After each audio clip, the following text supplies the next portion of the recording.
چقدر استوار و چقدر آبادها پیدا میکنند. یک سال ما در ناحیه 5 مهمان بودیم. یک رئیس بسیار با تبلیغ بودن، سفرخواجه طاهر رفیقی یک رئیس بودن. بعد نقل کردن که سالهای 30 ما در کلخاز کار میکردیم. یک عروس آمد، هر چی میگوید نمون کس نمیفهمد. تمام اعضای پرونده کلخاز، رئیس کلخاز میگه اون کس نمیفهمد چی میگوید.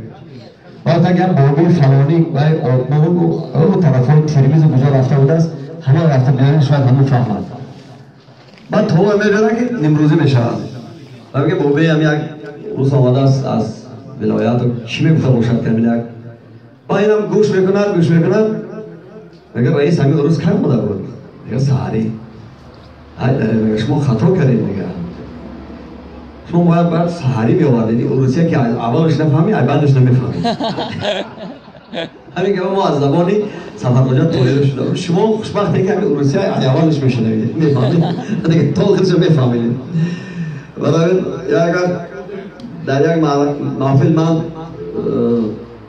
راوی بودم، مثلا میخرامید زیبا بود، عرق کرد سر رویش. همون بیت نادرپور باید آمد غالب شاه که میگه نازنینی که از عرق تر شد، نازنین بود نازنین تر شد. و فیضلی حسن همونجا اشتراک کرد. بعضی ها که ندا برای آدم قرصک زدن، اونجا برادرای افغان و ایرانی هم بودن. بعد اون روز از فیضلی پرسید که چی میگه این؟ چی گفت که مردم تو خیال باید شدن؟ بعد اون ترجمه کرد که красавица, которая водка сделала, была красивая и стала еще хуже. گفت است که در اون دیرکتر مکتب موسیقی بود. بعد یک گروه از مرکز از وزارت فرهنگ یا معارف روس‌ها میرن تفتیش میکنن مکتبش. بعد میگن که فضل حسن ما خسته шудем. Мы очень устали. Перевала приехали, в общем, нельзя ли отсюда самолетом до Душанбе? У вас есть аэропорт? У нас аэропорт в жопе районах находится. Сейчас я позвоню, узнаю. У меня телефон говорит: здравствуйте, Антонина Ивановна, сегодня у нас в Душанбе самолет прыгает. Какой прыгает? Ан-2 или 1.40? همش ترجمه کرده. همین غریب روسیدانا هستن در ما. ولی حاجی عزیز، حاجی های خواهش میکنم امروز ازدواج جگرمندای شما هم گرامی داشته نام بزرگان ملت ما از کشریف جورایف قندیل جورایف چقدر بزرگواری بودن. خواهر از ما زیورای جورایف ما چقدر سالها با هم دیگر همکاری های ایجادی داشتیم در رادیو، در تلویزیون. گوهر جورایف در همین روسیه چقدر خدمت های بزرگی برای مهاجران و مسافران تاجیک کردن. این بی‌بها است. من میخواستم شما در بر من باشید بابای حاجی. از نام پرویز جان خدا کند از همه مشکلات زندگی رها یابد. خدا کند که با دیدار فرزند و نبیره و عبیره ها همیشه میسر و مشرف گردد. من میخواستم دعای پدر با نظمی هست، یک نظمی هست دعای پدر در همین مورد ارائه کنم برای جگرمندشان جانورا که در پهلوی اکنون باید یار و همخدم حیات محمد رسول جان است.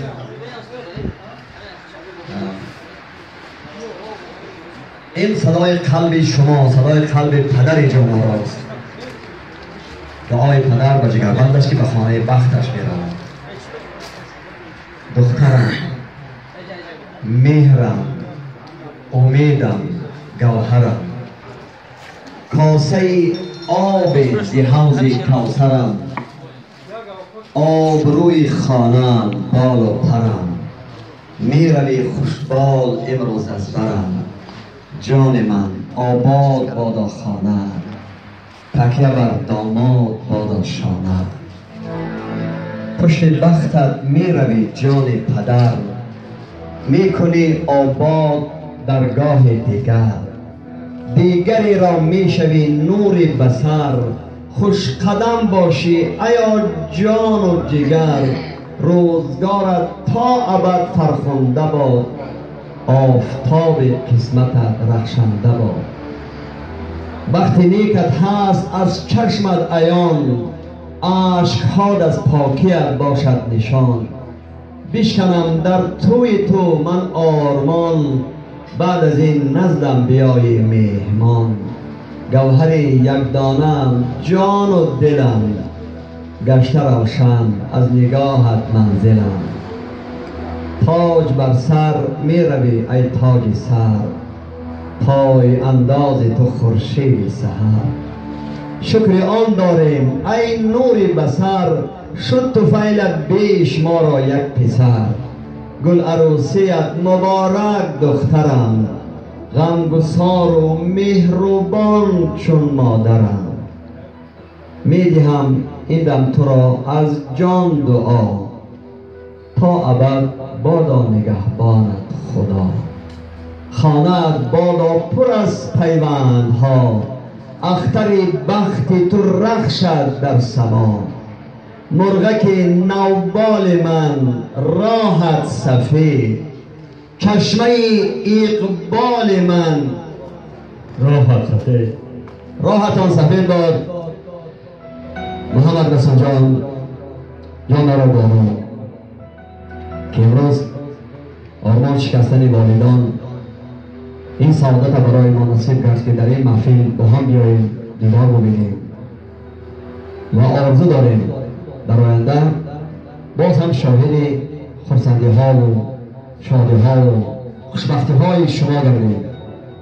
فرزندان نیک صالح و صالحه از همه لحاظ سالم خداوند نصیب شما گرداند. کسی که خاطر مجموع یار نازنین دارد، سعادت همدم او گشت و دولت در کمین دارد. دولت عشق، دولت بخت، دولت پیری خداوند نصیب شما گرداند. خواجه عبدالعزیز جان گفتم که چی مبارک است که صف فرزندان باز افزون گشت. اطمینان دارم که یعنی از زمان همچون خوشامنی نمونوی تمام میارهای خوشامنی به جا میارن، زیرا در رشد آیله ها و استواری آیله ها نقش خوشامن ها بسیار مهم است. هم پدر و روزای مردی کوچه هستند و برای تأمینات و برای اینه که این رسالت دارند، ولی خوشامن ها بسیار مهم است. همه خوشامن ها در فرهنگ روزگارداری ما دامادای نزد میبینن. من باور دارم رفاعت بانو قدر در شخص محمد رسول جان یک شاه پسر زیبا و بسیار سعادتمند است که چنین یک پسر فرزند نصیبش کرد. من اطمینان دارم که یک از زیما قبل بانو همین گونه خوشامن نمونه‌ای هستند. علمان اکادمی فنهای تولید در موضوع خوشامن و اهمیت آن در جامعه، خوشامن و اهمیت آن در فرهنگ اشلاق، خوشامن و اهمیت آن در مهاجرت، خوشامن و اهمیت آن در بنیاد نیروهای برقی راغون و غیره رساله های علمی ایجاد میکنند. یعنی که بسیار مهم است و از غالب جان خواهش میکنم که در موضوع خوشامن هم به سرود خود گفته آینده ماهیت خوشامن و جایگاه آن را با سرود ترانم کنند که این بسیار مهم است. خوشامن در فرهنگ ما مادر است. بهترین فرهنگ و بهترین تربیت فرهنگ ماست. مثلا اینجایی ها در شانس خوشامن که یک رقیب ببینن و بسیار با لطیفه ها و انیگرادهای بسیار باید دارن، ناجوری دارن تیاشا خوشامن که در ما 4 پیر و 4 تربیت خوشامن مادر است. برای همین بسیار فرهنگ ما این آموزنده است.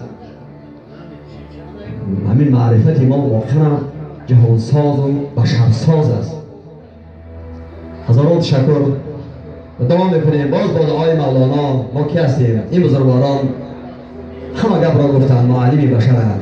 دوام میکنیم که ای خدا این وصل را هجران مکن، سرخوشان عشق را نالان مکن، باغ جان را تازه و سرسبز دار، قصد این مستان و این بستان مکن.